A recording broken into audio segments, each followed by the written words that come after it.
On débute ce résumé de l'actualité sportive par du football avec ce week-end le troisième tour de la Coupe de France marqué par l'entrée en lice des clubs de National 3 dont l'US Raon-l'Étape en bleu sur ces images qui se déplaçaient sur le terrain de Golbey, formation de Régional 2, inférieure donc de 2 divisions. Les Raonais ont respecté leur adversaire et n'ont pas fait de détails en s'imposant 7-0. Pour son entrée dans la compétition, le S-Taon s'est également imposé 2-0 chez la D2 de Tomblaine. 17 clubs du département étaient en lice avec de nombreux derbys au programme où la hiérarchie a toujours été respectée.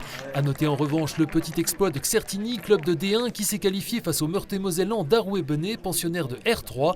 Les 9 rescapés vosgiens connaîtront ce mardi leurs adversaires au 4e tour, programmé dans 2 semaines. Nous y reviendrons largement dans l'émission Côté Sport avec le coach golbéen Halil Toraman.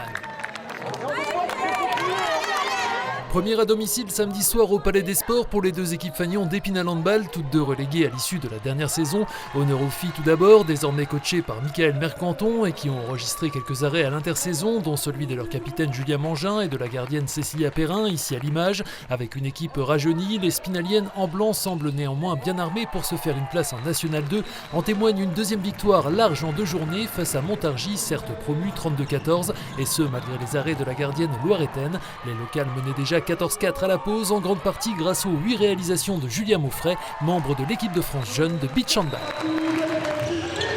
Moins de réussite en revanche en ce début de saison pour les garçons d'Épinal Handball qui évoluent eux désormais en National 3 après avoir connu une deuxième descente consécutive. Largement battus en ouverture du championnat le week-end dernier à Levallois, les Spinaliens en bleu ont relevé la tête mais ont été plombés par leur entame de match et se sont inclinés 25-31 face à Tessy promu à ce niveau. Prochaine journée samedi à Homécourt pour les garçons, les filles rejoueront-elles à domicile dimanche face à Évry.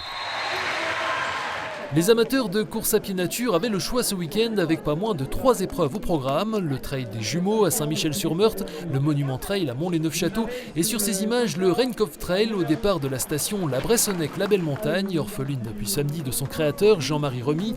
Une épreuve choisie comme notre caméra par de nombreux trailers et pourquoi donc ?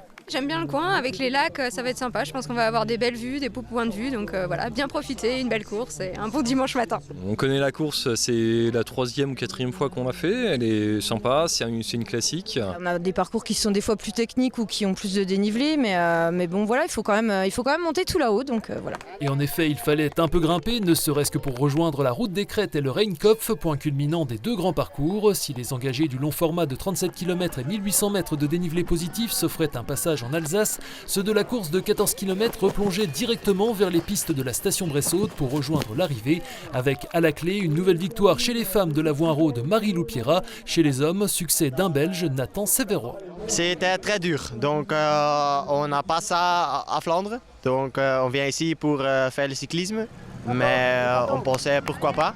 Sur la course de 37 km, à noter la victoire du Géromois et ancien entraîneur de l'équipe de France de combiné nordique Jérôme Laheurte et d'Eva Blaise. Prochain rendez-vous course nature dès samedi avec 2 épreuves au choix, le défi des pestiférés à Raon-l'Étape et le trail de Bouzet. Suite dans l'émission Côté Sport, présentation du projet de stade nordique à la Bresse avec la conseillère technique régionale Annick Vaxeler-Pierrel et du football avec le coach de Golbey et ancien Raonais Halil Toraman, sans oublier Francis Verdun de Vosges Matin, première diffusion à 19h.